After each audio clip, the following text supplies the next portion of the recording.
That's Nick. And that's Joseph. And today we're here to talk about Reality, the directorial debut directed by Tina Satter, which premiered at the 2023 Berlin International Film Festival in the Encounters program, where it received a lot of buzz. And it is being released on May 26th, 2023, courtesy of HBO. This is the second time you've watched it. No, I did not see this in Berlin. Yeah, this is the first time. But you liked it. Yeah, and you did too, I think. Yeah, I thought it was very good. Mhm. And it's short. It's under 90 minutes. That's my kind of movie. Well, because the parameters of But it we as can well. talk about it. But the basic story is a former American intelligence specialist was given the longest sentence for the unauthorized release of government information to the media about Russian interference in the 2016 United States election via an email operation. That description, because when you told me I needed to watch it, I read that and I thought, oh, this is going to be an elaborate, like procedural thriller. But it's a very contained film that's built around the court transcripts, specifically when the former intelligence specialist played by Sydney Sweeney. her name is Reality Winner. Yeah, what in What an odd, I mean, what an amazing name to end up being in trouble like this. right. But yeah, we basically, the film starts with, essentially it starts with her having the FBI roll up on her ass while she's at her house. Like she's pulling into her house from the grocery store and they're like, girl, we have a warrant to search your house, your person, your phone, and your car.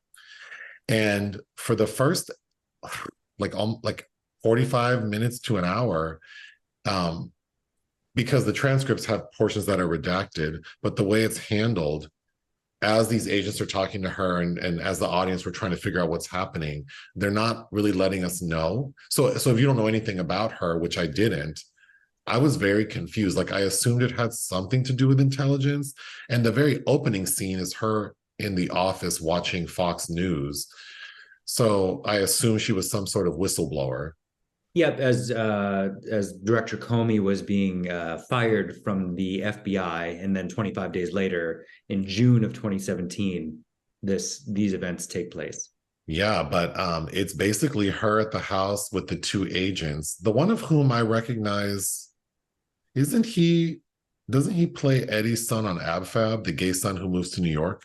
You think talking about Josh Hamilton? Yeah, Yeah, that's how and I always remember him. But yeah, it's Josh Hamilton and the other gentleman.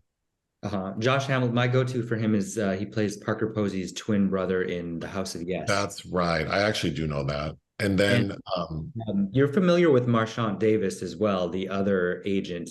We reviewed a film he starred in called The Day Shall Come, I think back in 2019, Christopher Morris film. who I thought he was too good looking to be an FBI agent. I shouldn't say that. But well, especially compared to Josh Hamilton, I thought they were a funny little pair. And then even the other agents look so like dumpy. But Yeah.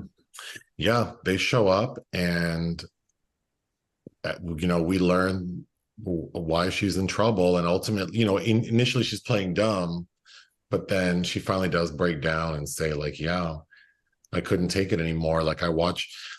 I made several grievances about them playing Fox News in the office. I couldn't stand it. Like the media is manipulative and I saw the truth right in front of me and I felt like I had to get it out.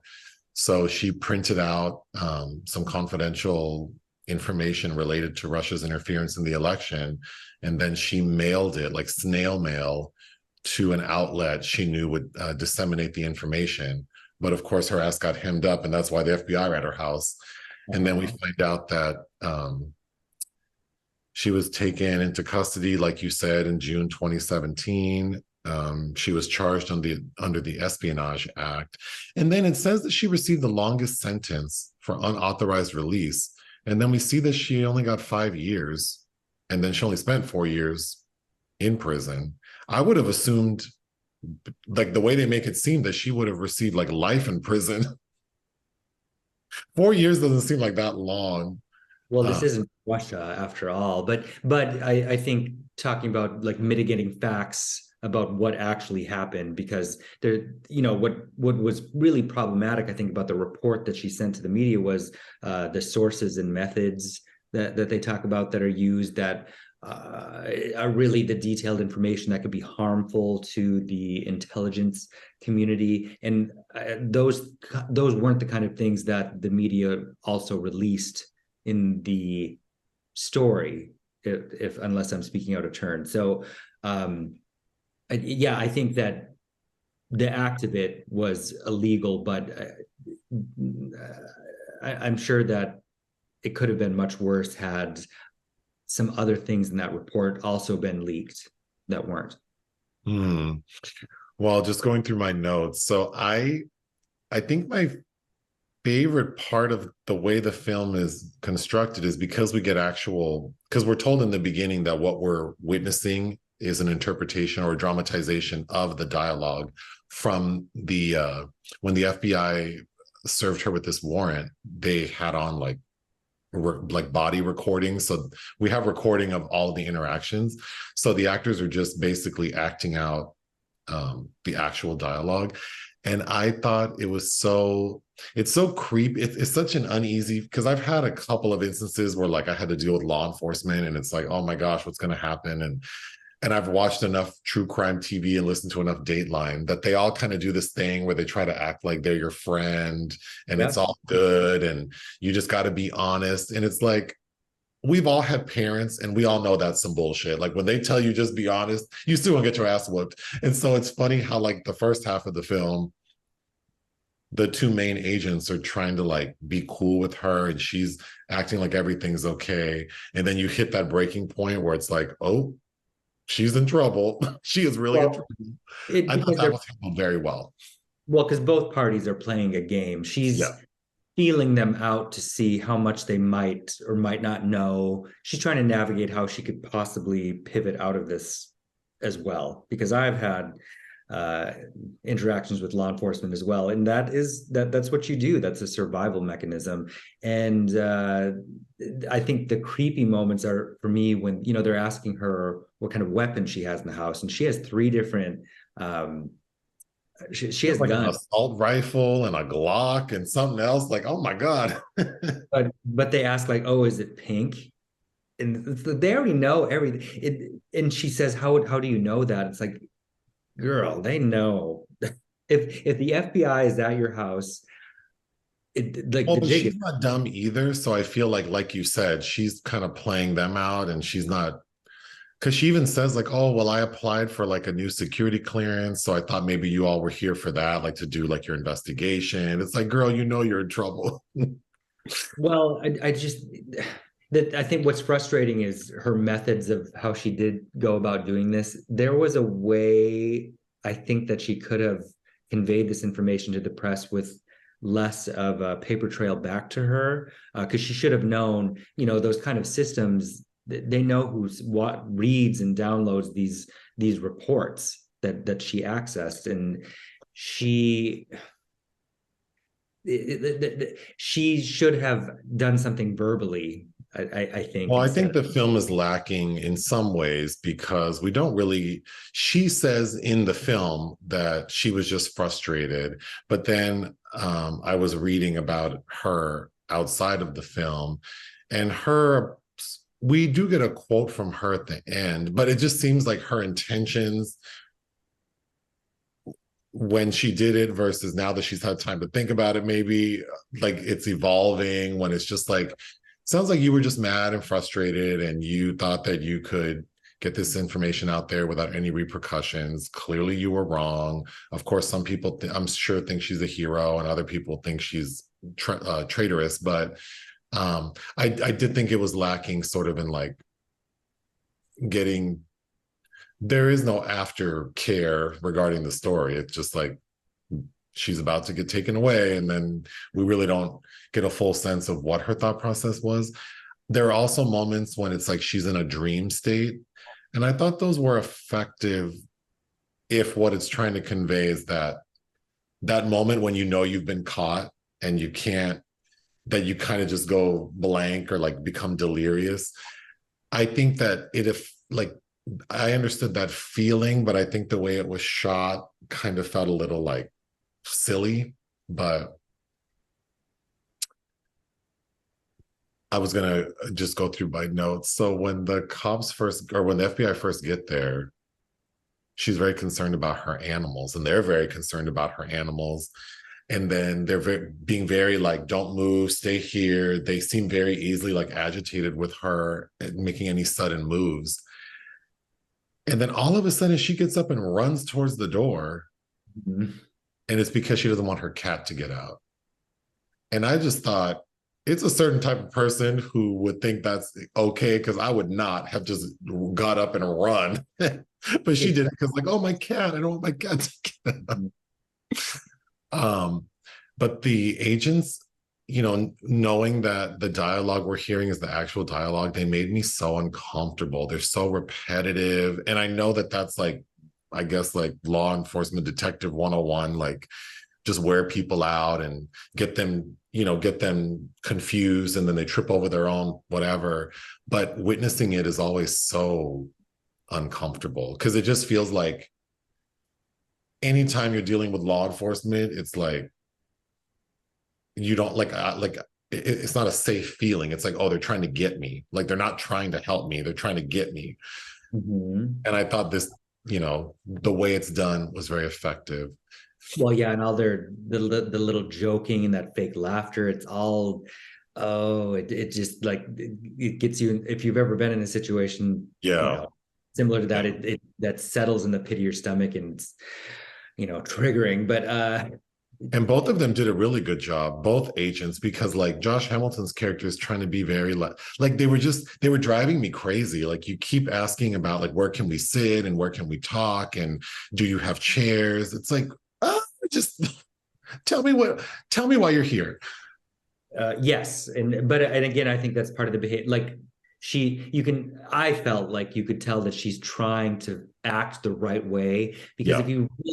if you really don't have anything, I'd be like, let me see this warrant. Why is it taking you so long for me for you Right. to show this to me? Like, I will cooperate, but I'm also irritated that all my goddamn neighbors can see this shit going on. Like, it's Yeah, embarrassing. if I knew I was innocent, I would have an attitude. Like, Oh, yeah. Like, I would be like, I cannot wait for you to leave the premises so I can call my lawyer. yeah, run me this warrant. What's taking so long? Y'all letting all my cold air out. Close my goddamn door. I would have had such an attitude. So I think it she did a very good job of like because she's kind of like, yeah, she starts off being cooperative and even bubbly at times. And then I think the point where things turn is because of course she's like, well, I did look up this thing. Well, I did print this thing. I don't remember when I did it, but I definitely remember I kept it for 3 days and I definitely shredded it. Like, how do you remember the amount of days you kept it, but you don't know what month you printed it? But I think where things really got like, uh-oh, is that she tells them that she has a Tor browser, like for anonymous internet searching. And then that's when the mood changes, like, okay. Yeah, she you did. know you know what's up, girl. Yes, and the part of that interrogation process is it's them getting you to reveal details, because you're trying to convey that you're being helpful, and so you talk more than you need to. And it's like, I don't know if you've ever been deposed. The rule is you only give the information that you were asked about. Do not provide additional details, because at the point where she's like, yeah, I folded in half. And that's what gets her hemmed up. Yeah. Well, I mean, they already knew she was in trouble, but yeah. They already knew, but she by giving them those details, she She's allowed them. validating. Yeah. Yeah, she's valid, and then she's backed into a corner. And what I think, when your mind gets into that place, you're like, I just have to admit it. When if she hadn't done that, I think she could probably played a little bit more But then dancing. really that's all she would have been doing is playing, because her ass was definitely being carted out on that day. But That's true, but if you don't admit guilt, and if a lawyer had gotten in there, sure, the sure, way our sure. legal system works, she might have been able to She probably get. could have, well, I don't know if she would have been able, because they had like I mean, who knows? We didn't get all the details, but I'm sure they could have traced back because it was postmarked from like the city she lives in, like the letter she sent, and she's like a member of the outlet that she sent it to. It just didn't look good for her, but she probably could have played more dumb and acted like she didn't know. But you're right. I think she talked too much because she probably could have played dumb. Like, I didn't know that I couldn't print these, but she kept saying like, oh, I absolutely know that I have to destroy them. So damn, girl, well, then now you're really in trouble because they know you didn't destroy it.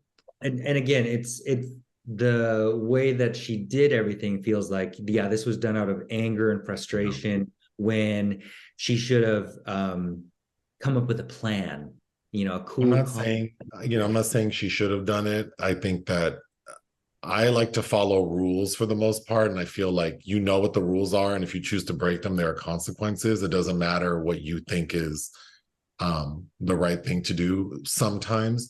But I did feel bad for her, especially hearing her talk about how like being stuck in an office space where she's being subjected to these things that are not professional or appropriate. It's driving her crazy. And then even like, she cites Fox News, but really any news outlet will drive you crazy because it's just all this information that's, what percentage is misinformation. Then I thought it was frustrating thinking like, how many disgruntled people have some type of security clearance or access to sensitive information, and not just government. Like, I mean, you think like healthcare workers, people at the it's like scary to think that, oh, you cut off the wrong person and they work for XYZ, they could really mess you up and get your power turned off. And so it's pretty frightening. It is frightening, but everybody has an Achilles heel as well. So, because at the end of it, you get these new snippets of news outlets talking about how shocking it is that somebody like this could have top secret clearance. I'm going to tell you right now, a lot of those people that have top secret clearance, upon closer examination in another area of their life, it would, well, they have an agenda and very strong beliefs. reaction, Yeah. So, I mean, I think that's probably that's really scary to me that there are many, many people out there have access to sensitive information and that can do some damage. And these people, quite frankly, seem unhinged. But overall, I thought it was like a unique way to tell this story. It clipped along so fast. Like, I mean, yeah, without the credits, it's under 80 minutes, I think. So it really flew by. I was thoroughly engaged, especially because I didn't know what it was about. What would you give this film? 3.5. I would give it 3.5 out of 5. Do you have anything else? No. All right, ta-ta. Oh, no. What do I always say? Hit the thanks button. Listen to our podcast. Bye.